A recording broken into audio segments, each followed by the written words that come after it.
it's always a matter of curiosity for many because we deliberately made the name PhD Okay. to make people curious. Okay. As curiosity is one of our values actually. Oh, okay. So PhD is Patterson Hotswell Dedel and Deden. So these three guys from the UK founded the company in 1990 in London.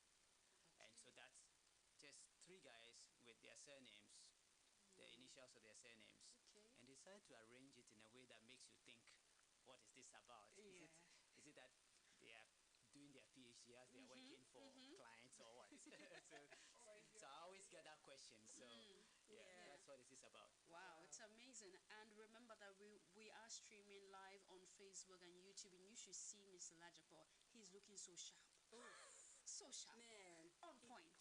Literally, he's giving me, like Kwame Nkrumah's. All the vibes. Sense all and the vibes. style. And a lot of dignity going on there. And so, guys, today we're going to be talking a little bit about strategies for building resilient businesses and careers in the artificial intelligence era. This particular topic is so fascinating to me. And I was telling Jen that if they left me and Mr. Ladzekpo, we would probably be talking about this for hours. Nice. Since we only have about 20 minutes or so. Mr. Ladzekpo is the CEO at PhD Media Ghana Limited, and he's held a few other positions. And because we have very limited time, we're not going to go into all of his credentials. What I'm going to tell you, though, is if you show up at the Start Right conference, you're going to find out everything about him. You're going to have some FaceTime with him, especially if you are like me and you absolutely love generative AI and what it's supposed to do for us now and what it's going to be doing for us in the future. He has been general manager for PhD Media Ghana.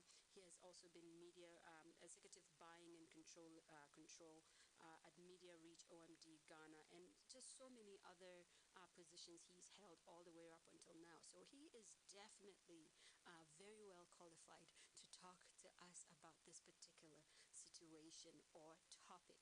So you're again very, very welcome to this discussion, right? Thank you very much, and thanks for having me. You are very, very welcome.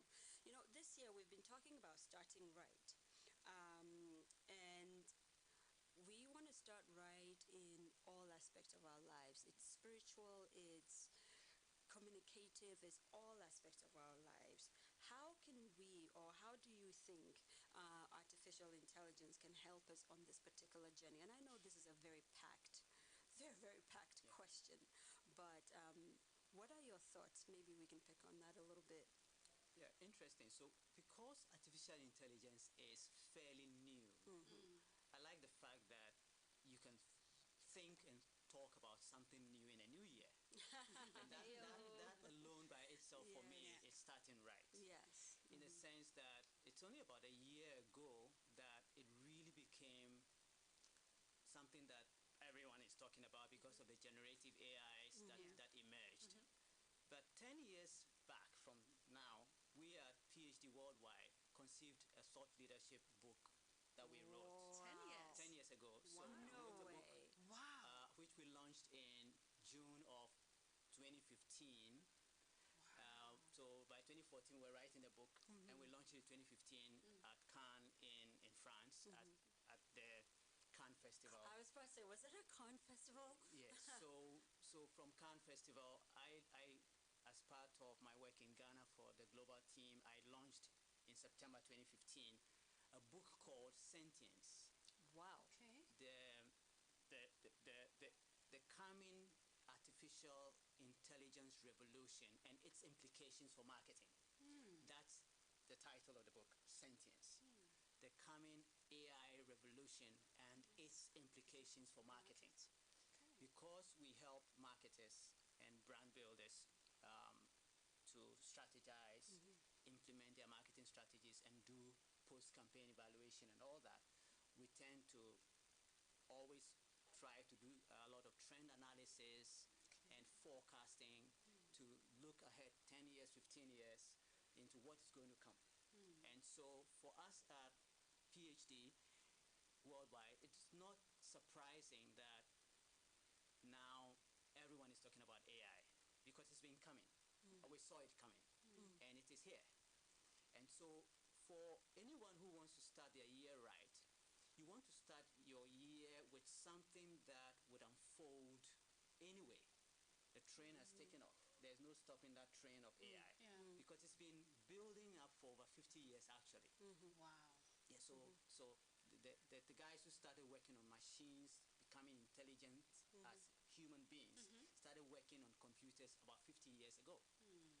Right? So it means that it's been evolving. It's been improving. It's been coming at a pace that is just being accelerated with new computer science and technology. So the reason why AIs are now able to be more surfaced, where we can feel it and touch it, is the fact that it's now being applied to our day-to-day activities. And what AI does is to help improve what humans do already and make it even more efficient. Okay, so think about the camera being an extension of our eyes. So when we didn't have the cameras, we use our eyes to see, and the cameras were designed just like our eyes, right? Think about the axe that we use to dig the ground, the pickaxe, for example, as an extension of the muscles work that it can do. So if you want to dig the ground and you're using a fork, knife, or maybe just a stick to dig the ground, it takes a longer time, right? Right. So when you have a pickaxe, you do a faster job. Now, fast track that to intelligent computers. What they do is to help us do what our muscles and even our brains cannot do in a shorter space of time like they can. And they don't get tired when they do that because they are not humans and they don't have human frailties. So what is the impetus for you thinking about artificial intelligence in a new year? The impetus is that you've got inflation. You've got lower productivity that you want to improve on that productivity. You want to do better this year than you did last year.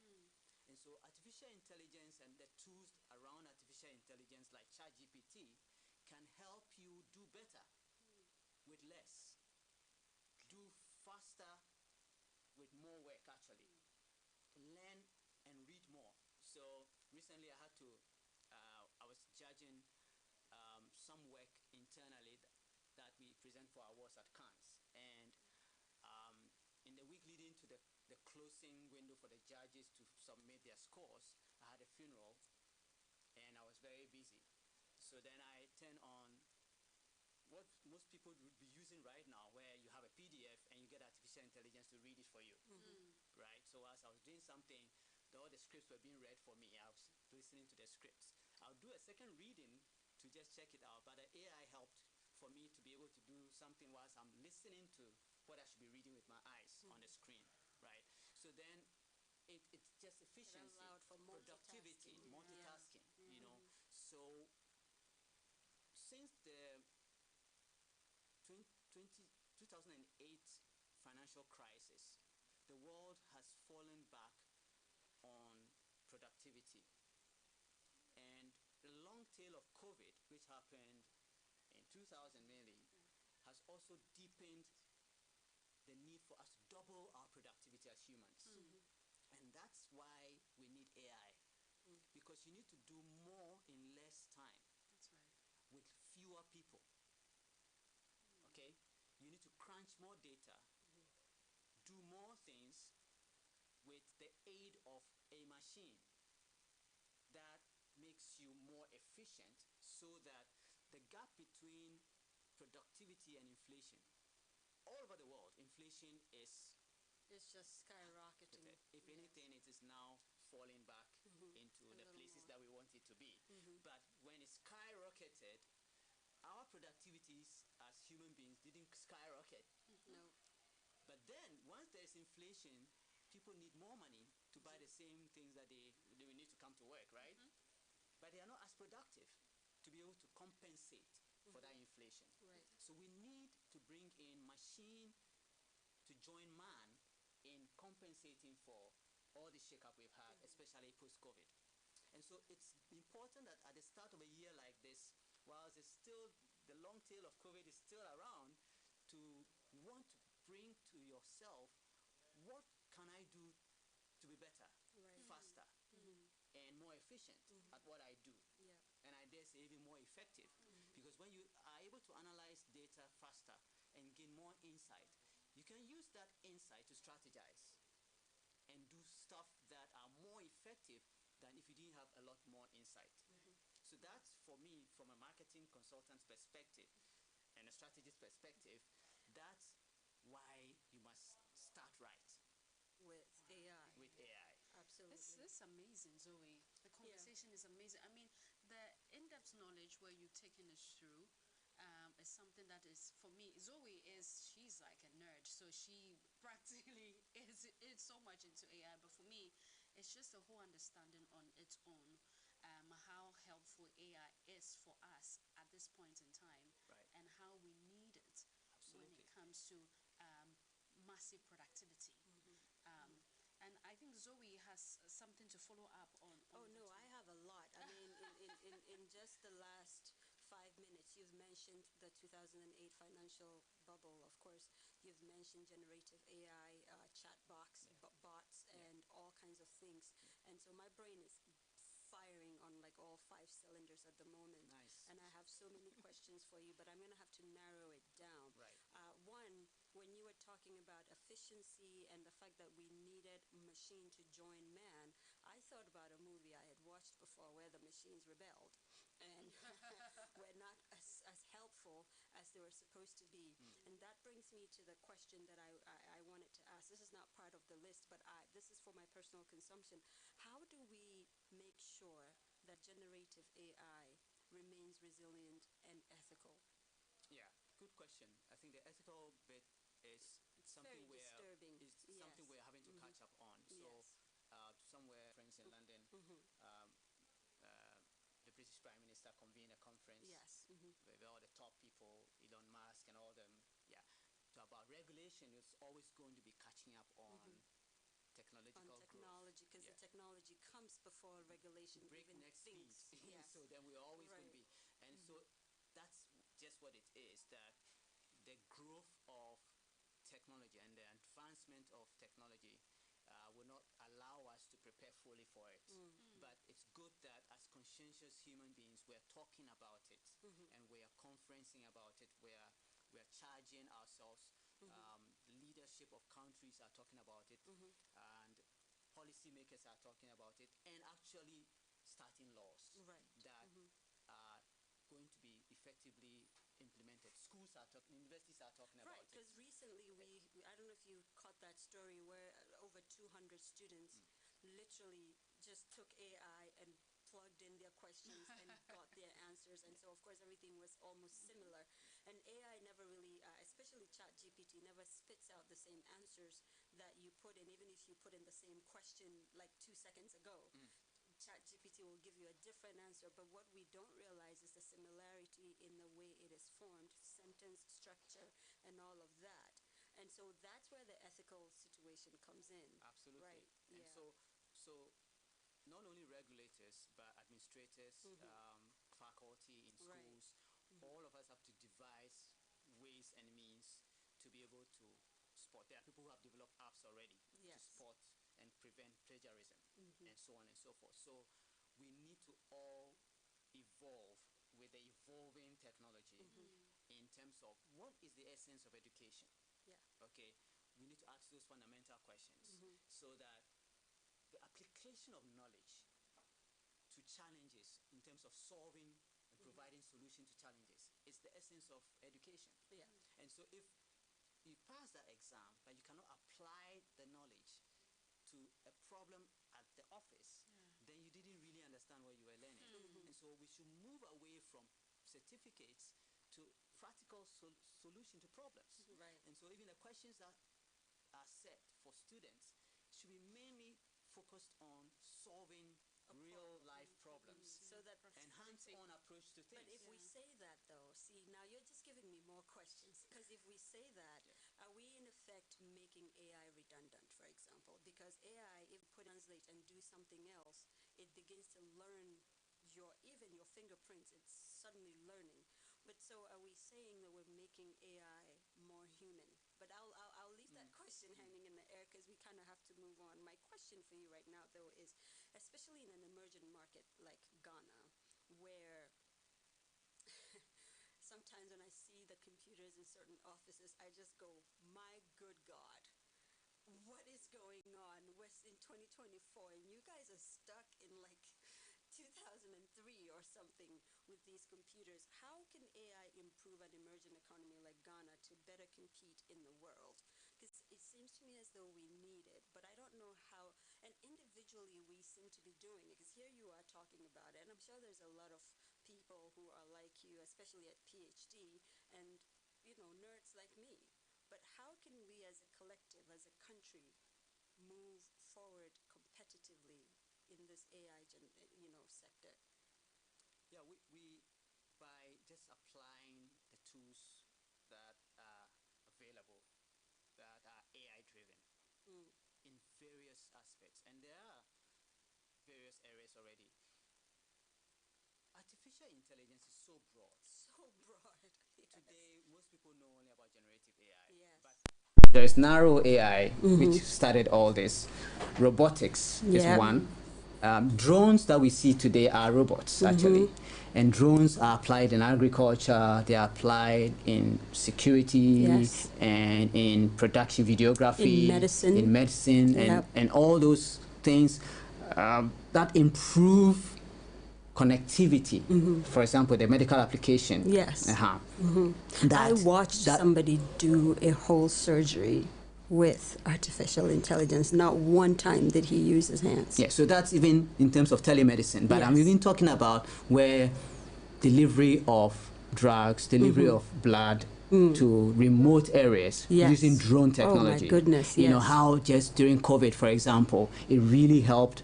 And post-COVID, it's still being applied to send very, very scarce or non-available medications to very remote areas. Yes.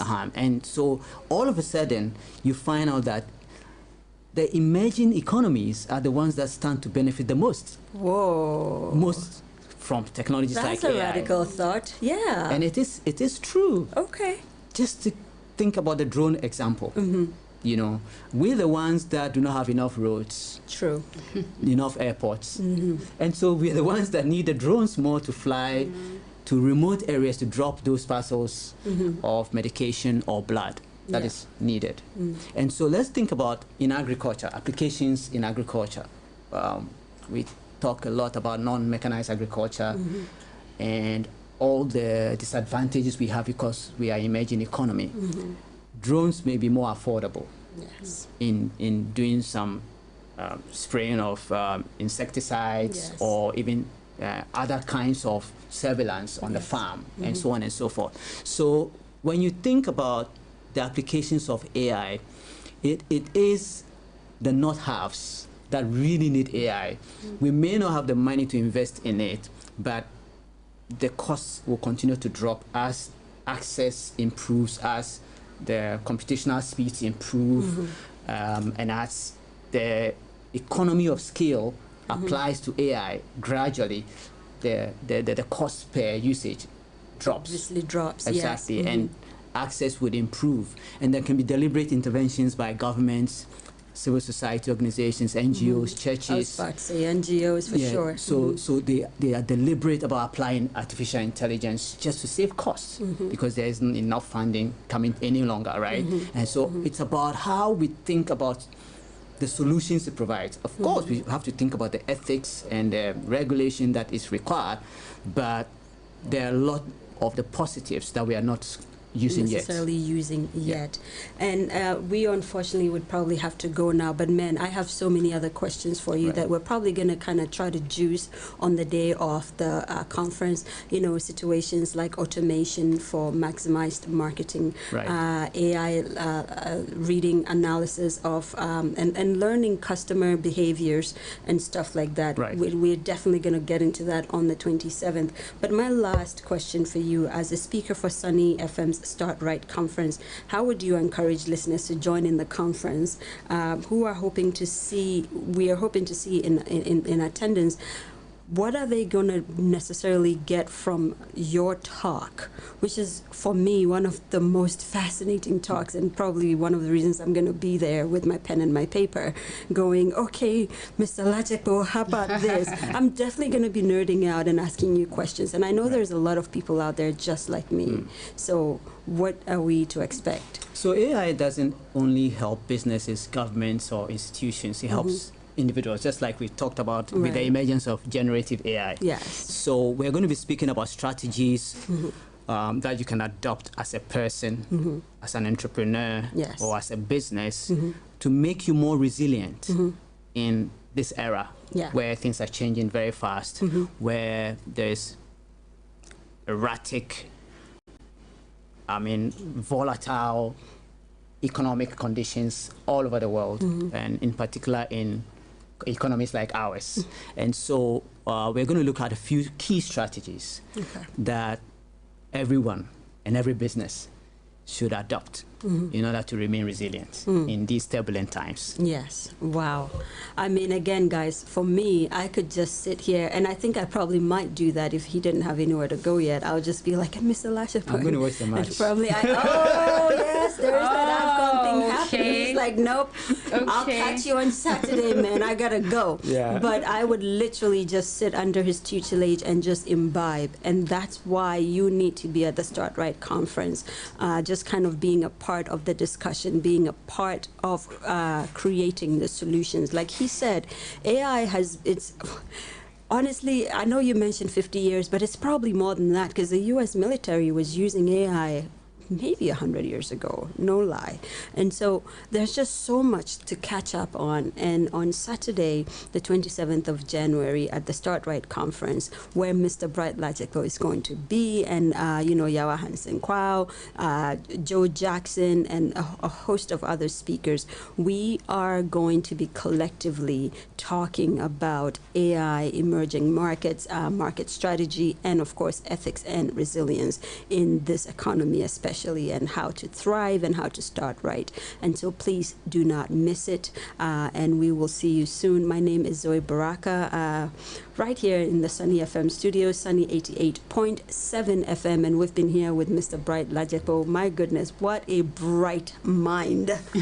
Just like his name, huh? Yes, I definitely want to read the book that he was just telling us about. And of course, I've been here also with Baba Okran on the Sunset Drive, guys. We will see you tomorrow. But over to you, Baba. Well, we are not wrapping up on the show yet. So we just wrapped up the show before it actually wrapped up. But I'll go for a quick break, and when we come back, the show will continue till 7. Absolutely, we'll be guys. Right back. Bye-bye.